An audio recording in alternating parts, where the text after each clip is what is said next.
What's up, guys? It's Rantium here, and today we are back.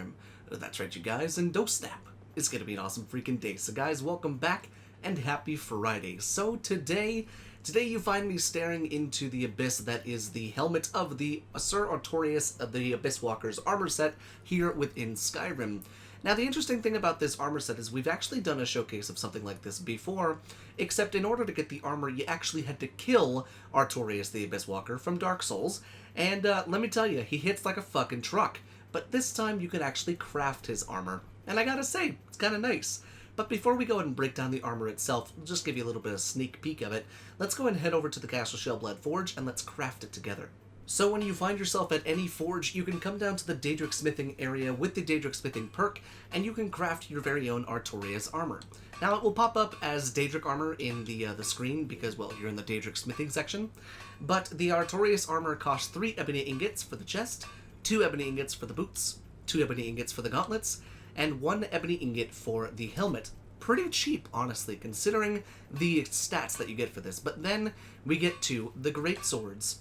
So we can take a look at what the different greatswords cost, but in order to create the different swords, you actually have to create the base sword first, then you can use the one-handed sword or the two-handed sword to make the other ones. It's a bit confusing, but all you need to know is you need 1 grand soul gem, 2 silver ingots, 3 steel ingots, and 5 ebony ingots to create the two-handed version of the sword, which can then be turned into a one-handed version of the greatsword. Or you can upgrade it into the two-handed version of it, or just keep the two-handed version of it that you already crafted. But then if you scroll all the way to the bottom, there is also the Shield of Artorias, which requires 1 grand soul gem, 3 silver ingots, 4 steel ingots, and 3 ebony ingots. Now let's go ahead and take a look and see if we can actually temper this stuff over at the workbench. I imagine you'd be able to, considering how cheap the armor actually is, and you'll probably just need ebony ingots. Yes, indeed. So you can temper the armor with the base chest piece going from 52 to 74, boots and gauntlets going from 20 to 30, and the helmet going from 25 to 35. Kind of insane how much of that goes up. Now let's go ahead and take a look and see if you can actually do that to the sword as well, because you couldn't do it to the shield, but you can do it to the swords. Now that is kind of nice. So let's go ahead and hop back over to the Riverwood Cliff House and take a look at this armor in depth, shall we? So here we are once again in the basement of the house, and we can now see the full armor of the Artorias Abyss Walker armor set.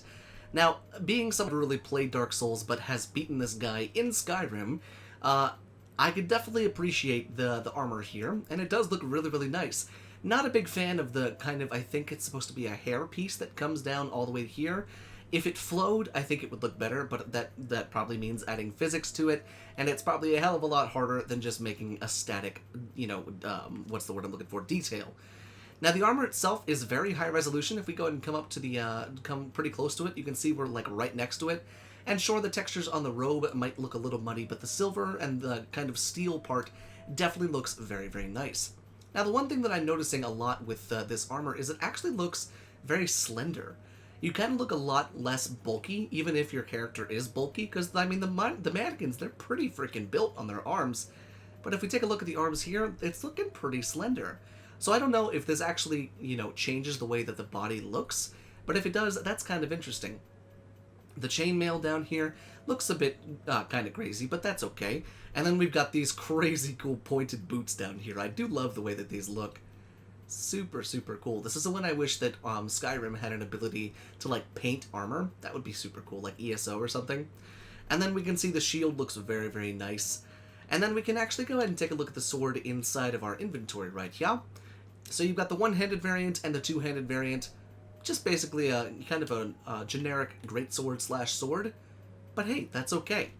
So let me know what you guys are thinking down there in the comment section. Did you like it? Did you hate it? Would you use this armor mod?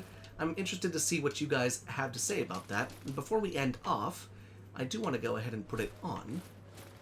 And let's take a look at what this looks like on me. So there you go. See, it looks like I got super skinny, slender skeleton arms. I don't know what's going on with that, but that's okay. So let me know what you guys are thinking down there in the comment section. But until next time, thank you so much for watching, and I will see you in the next showcase.